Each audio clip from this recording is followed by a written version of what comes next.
The air buzzed with quiet energy, the steady hum of conversation mixing with the soft clinking of crystal glasses.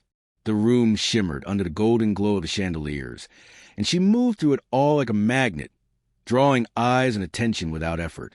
Dozens of guests filled the grand hall, corporate elites, investors, and rising stars, unsure where to focus their attention as the evening unfolded. I stood nearby, the man beside her hand occasionally brushing my sleeve as she nursed a glass of rare Dalar 25, a gift for me that night.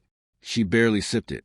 Her gaze roamed elsewhere, toward the powerful, the influential, the very circle she had fought so hard to enter.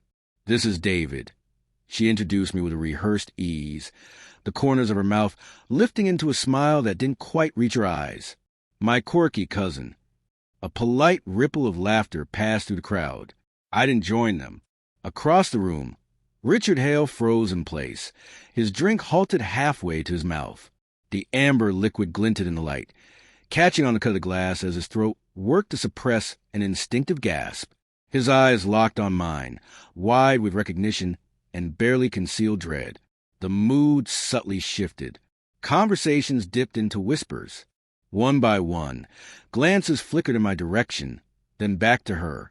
My full name carried its own silent weight, not to the junior staff or socialites, but to the ones who understood the balance of power in the city, the ones who recognized what it meant to cross someone like me.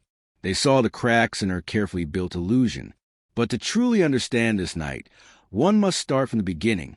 I met Elise during our first year of law school. Back then, the world was simpler and masks were thinner. She burned brightly, her ambition fierce, her mind razor-sharp. She was a scholarship student who refused to be outworked, driven by a hunger to prove herself. I was drawn in not because of my name, but because I saw in her a rare spark.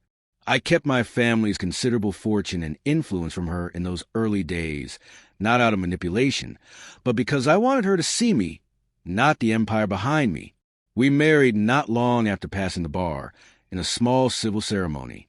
She wore red lipstick and shook as she whispered her vows, tears in her eyes, as though overwhelmed by happiness. For a while, I believed we were building something real, two equals walking side by side. But Elise was never one to be content. She was always hunting, always advancing. The first small crack came during a conference in Boston. She introduced me to colleagues as Dave, omitting my surname, erasing any connection to my family's legacy. I convinced myself it was a harmless decision, one meant to let her carve her own path without my shadow trailing behind. But signs kept surfacing. Secret accounts, long unexplained absences, the smell of unfamiliar cologne lingering faintly on her scarves. Phone calls cut short when I entered the room. A slip of the tongue from one of her co-workers called her Elise Carter, not Everhart. When I confronted her, she held my gaze steady and lied without blinking. "I didn't want anyone judging me by your reputation," she said. In truth, she had married my name, my access, and my connections. But once those doors opened, she attempted to distance herself from me entirely. I began pulling at the threads of her deception. Elise had built a parallel existence, one where she rose to affirm while omitting me from a narrative entirely. My name had served its purpose. She no longer needed the man who had provided the key. The affair, I learned, was merely a symptom of something deeper. She no longer saw me as a partner, but as an obstacle. I didn't confront her with rage. Instead, I collected documents, records, timelines, a carefully assembled ledger of her betrayal. I brought in a discreet investigative firm, experts at revealing the details others work hard to bury. Every transaction, every message, every secret meeting was captured and filed away. Quietly, I shifted the ownership of our jointly held assets into entities solely under my control. Trusts, shell companies, complex legal instruments she wouldn't notice until everything had already been secured. While she maneuvered to build her public image, I worked behind the scenes to tighten my position. Richard Hale, her superior, once sat across from my father during a particularly brutal IRS audit years ago. My family had helped him navigate those troubled waters, burying evidence too damaging for him to survive publicly. I reminded him of this over a quiet glass of whiskey, presenting the full extent of Elise's deceptions. not only to me, but to the firm itself. His reaction was immediate. A tight, humorless laugh, the sound of a man realizing how close he had come to catastrophe. Then came the gala, the crowning achievement of Elise's career, the event where she believed she would secure her place among the firm's inner circle. She had asked me to attend under the guise of distant family, a silent prop to support her performance. I played my role well. I let her diminish me that night, let her bask in her triumph, knowing the stage was nearly set. When I finally spoke my full name aloud, it cut through the room like a lightning strike. A name too loaded to ignore. Hale's face drained of color. His drink slipped from his fingers and shattered at his feet. Around us, the mood shifted from polite to wary. They all understood the weight of what had been revealed without another word needing to be spoken.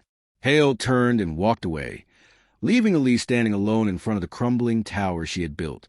Her laughter faltered, becoming desperate as she tried to salvage the illusion, but the silence was suffocating. One by one, allies distanced themselves. Within days, she was placed under review. By week's end, security escorted her out with a cardboard box of belongings. Her desperate calls to the partners were unanswered. Hale severed all ties. And when she returned to our penthouse, she found the locks changed, the assets gone, and her accounts frozen. Everything she had tried to secure was already out of her reach. Her lover disappeared without a trace once her name no longer held value.